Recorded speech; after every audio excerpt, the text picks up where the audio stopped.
Miguel, a 12-year-old boy, walked through the busy streets of Austin, Texas after another day of delivering newspapers.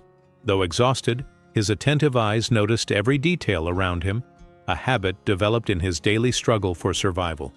Raised only by his sick grandmother, he did everything possible to help with household expenses, waking before sunrise. The neighborhood where he lived was simple, but that day his route took him to a wealthier area of the city where Hollywood stars often spent time.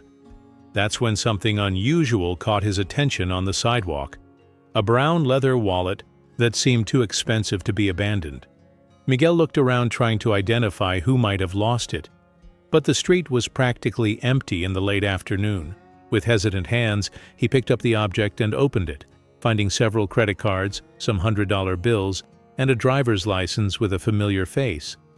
His eyes widened as he recognized the photo of Matthew McConaughey, the famous actor he had seen in movies on the electronics store TV. The temptation was great. That money would solve his grandmother's medicine problems for months.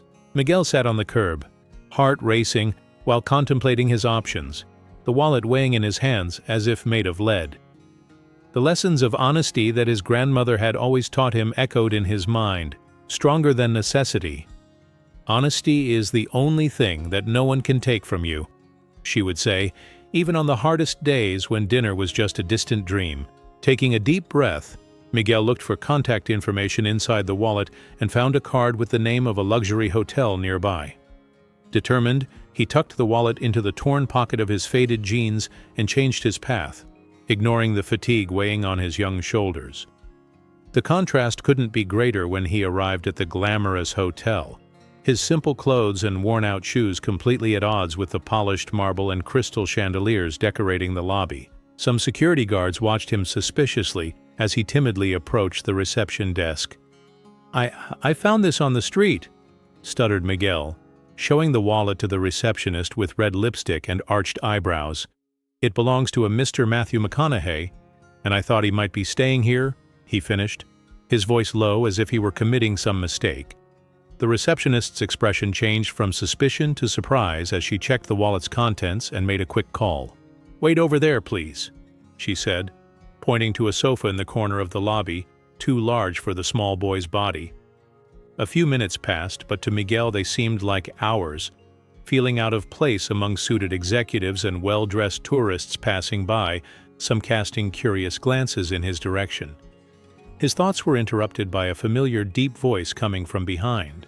"I heard you found something that belongs to me, young man," said Matthew McConaughey, standing beside the sofa, taller and more impressive in person than on movie screens.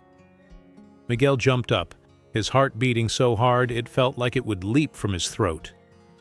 "Yes, sir," replied Miguel, extending the wallet with slightly trembling hands. "It was on the sidewalk on 6th Avenue. I checked that all the cards and money are still there," he explained, as the actor quickly verified the contents with a relieved smile. Matthew's gaze fixed on the boy, noticing his worn clothes, the calluses on his small hands, and the tired eyes that seemed much older than the body they inhabited. "Didn't you think about keeping the money?" he asked in a curious tone without accusation. Miguel lowered his gaze, his hands fidgeting. "I thought about it for a moment, sir. My grandmother needs expensive medicine, and I can't earn enough delivering newspapers," he confessed with an honesty that surprised even himself, his voice almost a whisper.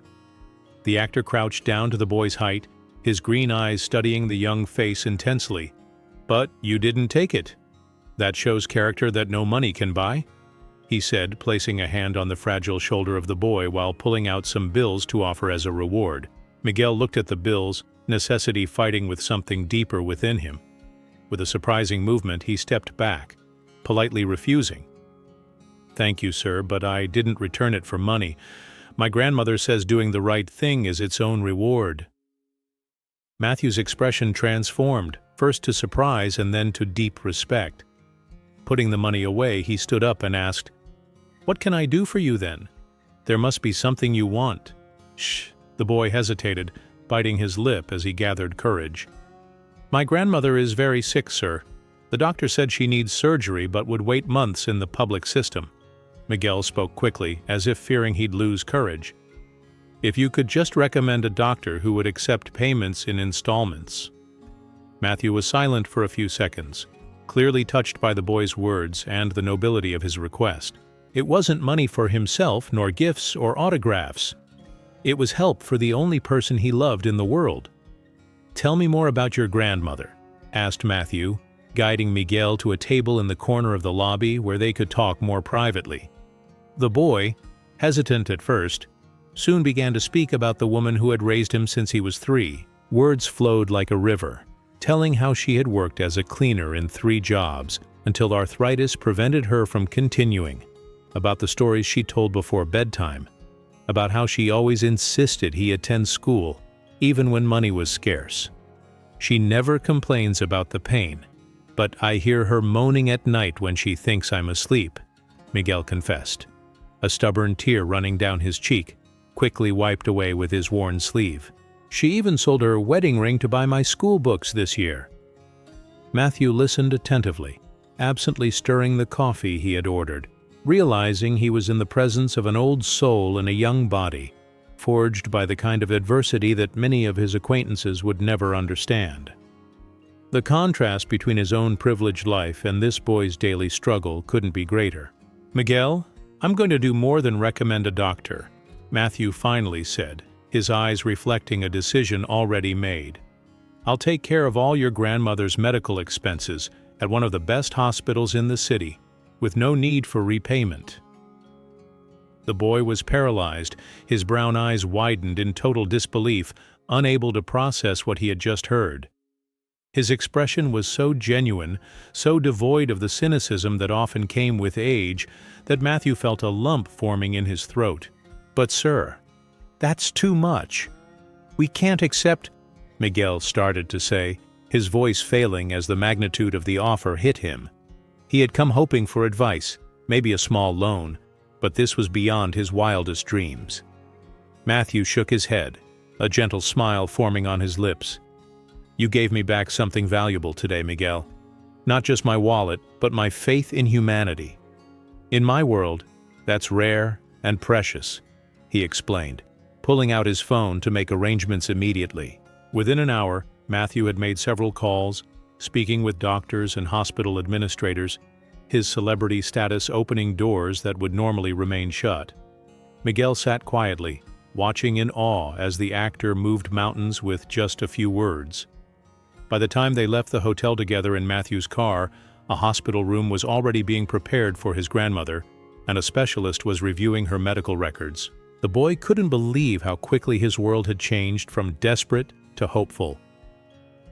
When they arrived at Miguel's humble home, a small apartment in a rundown building on the outskirts of town, his grandmother was waiting worried by the door. Her face, lined with years of hardship, showed both fear and relief at seeing her grandson. "Abuela, this is Mr. McConaughey," Miguel introduced nervously as the woman's eyes widened in recognition. "He's going to help us," he added softly, still not believing the words as they left his mouth, afraid this might all be a beautiful dream. The elderly woman, bent with arthritis and years of hard labor, tried to straighten herself as best she could, her dignity intact despite her circumstances. "Why would you help strangers, Mr. McConaughey?" she asked directly, her accent thick but her English clear. Matthew explained about the wallet, about Miguel's honesty, and about the request that had touched him so deeply. "Your grandson could have asked for anything, money, tickets, autographs, but he only asked for help for you. That speaks volumes about how you raised him." Within days, Miguel's grandmother underwent the much-needed surgery, performed by one of the best specialists in Texas. The boy barely left her side, sleeping in a chair beside her hospital bed, his young face marked with equal parts worry and hope. Matthew visited regularly, bringing books for Miguel to read during the long hours of waiting, making sure both grandmother and grandson had everything they needed. He was touched by their closeness, by the love that sustained them through such difficult circumstances. As the grandmother began her recovery, Matthew learned more about their story, how Miguel's parents had died in a car accident when he was a toddler, how his grandmother had taken him in despite her own struggles, how they had faced eviction multiple times.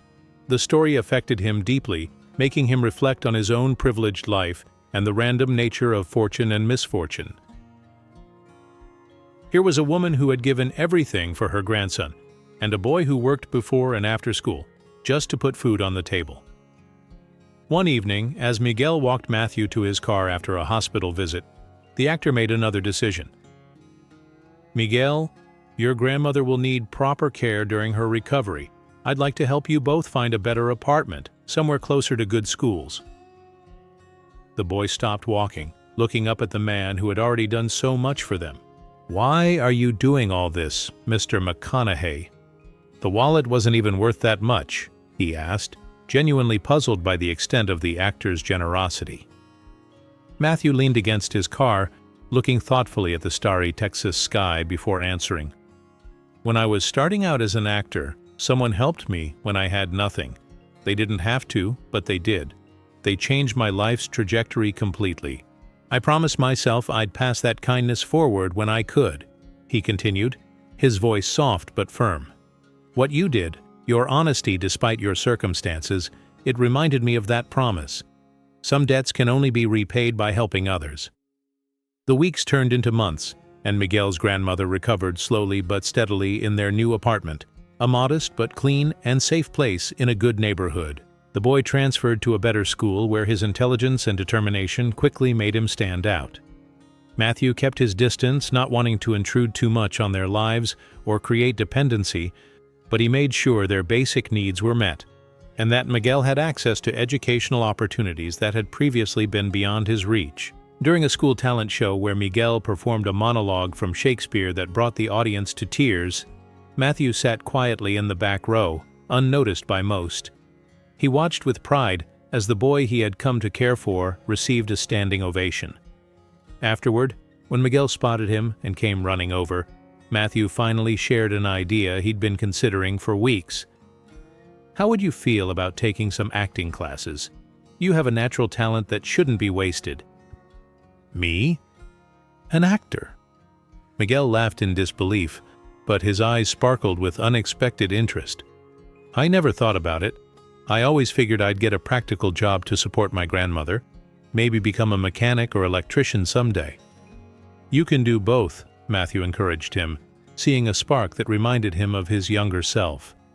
"Education comes first, always, but talent like yours deserves to be nurtured. I know some great teachers who work with young people," and so began Miguel's journey into the world of performance, attending weekend workshops and summer programs sponsored discreetly by Matthew. The boy flourished under the guidance of experienced teachers who praised his emotional depth and natural presence. His grandmother watched with a mixture of pride and concern, still worried about their future, but grateful for the joy she now saw in her grandson's eyes. "Just promise me you'll finish school no matter what," she made him swear one evening after a showcase. Over the next 2 years, a remarkable transformation took place. Miguel grew taller, his confidence increasing along with his height. His grades remained excellent even as he pursued acting, proving to his grandmother that passion and responsibility could coexist. Matthew became a mentor, offering guidance but never imposing his vision. "This has to be your dream, not mine," he told Miguel repeatedly. "If tomorrow you decide you want to be a doctor instead, I'll support that just as enthusiastically." When Miguel turned 15, he received his first small role in an independent film being shot in Austin. Matthew had mentioned his talent to the director, but it was the boy's own audition that secured him the part of a neighborhood kid with 3 scenes. The day Miguel received his first paycheck, he insisted on taking his grandmother and Matthew to dinner at a simple but clean restaurant near their apartment. "It's not much," he apologized, looking at the modest establishment, "but it's from my own earnings." "This means more than any fancy restaurant ever could," Matthew assured him, genuinely touched by the gesture. He looked around at the family-owned place with its checkered tablecloths and handwritten menus, seeing beauty in its authenticity and warmth. Miguel's grandmother watched the interaction between her grandson and the famous actor, marveling at how their unusual friendship had evolved. The power dynamic that once existed had gradually shifted into something more equal and meaningful for both. As they enjoyed their simple meal, Miguel became serious for a moment. "I've been thinking about how to repay you for everything you've done for us," he said, looking directly at Matthew, "and I finally figured out what I want to give you." Matthew started to shake his head, to say that no repayment was necessary, but something in the boy's expression stopped him. "What is it?" he asked instead, curious about what this remarkable young man had in mind. "My story," Miguel said simply. "I want you to use our story, not with our real names, of course, to make a film that might inspire others. A film about kindness and how it can change lives." The actor sat back, genuinely surprised by the request. It wasn't at all what he had expected, and yet it made perfect sense coming from Miguel, who had always shown wisdom beyond his years. "You know, in Hollywood, everyone's always pitching me movie ideas," Matthew chuckled, running a hand through his hair. "But this might be the best pitch I've ever heard. Are you sure that's what you want?" Miguel nodded earnestly, his eyes bright with conviction. "Stories have power. Maybe our story could help someone else believe in kindness again. Maybe it could inspire another wealthy person to help someone in need." That night, as Matthew drove home, he couldn't stop thinking about Miguel's request. It was so unselfish, so focused on the greater good rather than personal gain. It was exactly the kind of story Hollywood rarely told authentically. By the time he reached his house, he had already started making mental notes, thinking about how to craft a screenplay that would capture the essence of what had happened between them without exploiting or sensationalizing it.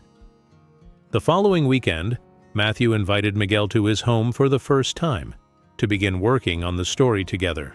The boy arrived with a notebook full of ideas and memories, eager to contribute to what he now considered their joint project. As they sat on Matthew's porch overlooking the Texas landscape, Miguel asked a question that had been on his mind. "When you make this movie, will you tell people it's based on something that really happened to you?" Matthew considered the question carefully before answering. "I'll say it was inspired by true events, but I think keeping some mystery around it protects both our privacy and adds to the story's magic. What do you think?" Miguel smiled, relieved. "I like that. I don't want to be famous for finding a wallet. I want to be known someday for my own work, my own talent. If I ever make it as an actor, I want it to be because I earned it." Over the next several months, between Miguel's school responsibilities and Matthew's filming schedule, they worked on developing the story. The actor was impressed by the teenager's insights and creativity, his ability to see the narrative from multiple perspectives. "You might have a future as a writer or director too," Matthew observed one day as they reviewed what they'd created so far. "You have an instinct for what makes a story work, what makes characters feel real." During this time, Miguel's grandmother's health continued to improve, and she even started volunteering at a local community center, teaching Spanish to children. The purpose and community connection gave her new energy and joy that was beautiful to witness. Matthew often watched the two of them together, the way they looked out for each other, the small acts of love that defined their relationship, and realized he had gained something invaluable from knowing them, a reminder of what truly mattered in life. When the screenplay was finally complete, Matthew shared it with a director friend he trusted. The response was immediate and enthusiastic. "This is the most honest thing I've read in years. Let's make it," the director said after reading it overnight. When Matthew called Miguel with the news, the boy was silent for a long moment before speaking. "It's really happening? They want to make our movie?" he asked, his voice a mixture of disbelief and excitement that made Matthew smile. The film went into production 6 months later, with a talented young actor playing the role inspired by Miguel, and Matthew himself playing a version of himself. Miguel visited the set whenever his school schedule allowed, absorbing everything about the filmmaking process. His grandmother came once, watching quietly from the sidelines, tears in her eyes as she saw their story, their struggle and the unexpected kindness that had changed their lives, being recreated for others to see and, hopefully, be moved by. At the film's premiere a year later, Miguel and his grandmother were guests of honor, though they chose to avoid the red carpet and media attention. Instead, they watched from the audience as their story unfolded on the big screen. The film received a standing ovation that lasted nearly 5 minutes. Critics praised its authenticity and heart, calling it a return to storytelling that matters, and a reminder of cinema's power to inspire real change in how we treat one another. What no one expected was how audiences would respond. People left theaters and immediately performed acts of kindness in their communities. Social media filled with stories of generosity inspired by the film, creating a movement that spread across the country. Matthew was invited to speak about the film on talk shows, always careful to protect Miguel's privacy while emphasizing the message. One act of kindness, even from a stranger, can change the trajectory of someone's entire life. For Miguel, now 17 and preparing college applications, the film's success was satisfying in a different way. The scholarship fund that Matthew had established with the film's profits would help not just him, but dozens of other underprivileged students. His grandmother, finally free from pain and worry, often told neighbors, "My grandson saved us twice, first by being honest when he found that wallet, and then by being wise enough to see that our story could help others." On Miguel's 18th birthday, Matthew gave him a special gift, a leather wallet handmade by a local artisan with a simple inscription inside, "Some things found are never really lost." The symbolism wasn't lost on either of them. "I'm applying to film school," Miguel announced as they shared birthday cake in the small apartment that, though they could now afford better, his grandmother refused to leave because of the community she had built there. "I want to tell stories that matter." Matthew nodded approvingly, not surprised by the choice. "You'll be competing with kids who have had every advantage, every connection," he warned gently. "It won't be easy, even with your talent." Miguel's smile was confident, mature beyond his years. "Nothing in my life has ever been easy, but now I know that obstacles don't determine your destination. They just make the journey more interesting to tell about later." The acceptance letter from one of the country's top film schools arrived 3 months later, with a full scholarship. Miguel ran to show his grandmother first, then called Matthew, who had just begun filming a new movie overseas. "I never doubted you for a second," the actor told him, genuine pride in his voice. "Just remember what you taught me. The most powerful stories are the ones that remind us of our common humanity, our capacity for kindness." Years later, when Miguel won his first directing award for a film about community and connection, reporters asked about his journey from poverty to success. He answered simply, "I once returned a wallet to a man who could have given me money, but gave me opportunity instead. What I asked for in return wasn't what left him speechless," Miguel explained with a smile. "It was realizing that sometimes the greatest gift you can give someone is believing in their potential to create change, in their own lives and in the world." And that's the incredible story of how returning a lost wallet changed not just one life, but countless others through the ripple effects of kindness. If you enjoyed this video, please hit that like button and don't forget to subscribe. We're getting closer to our goal of 1,000 subscribers with your help. Share this video with someone who needs a reminder that even small acts of honesty and kindness can have extraordinary consequences. Until next time.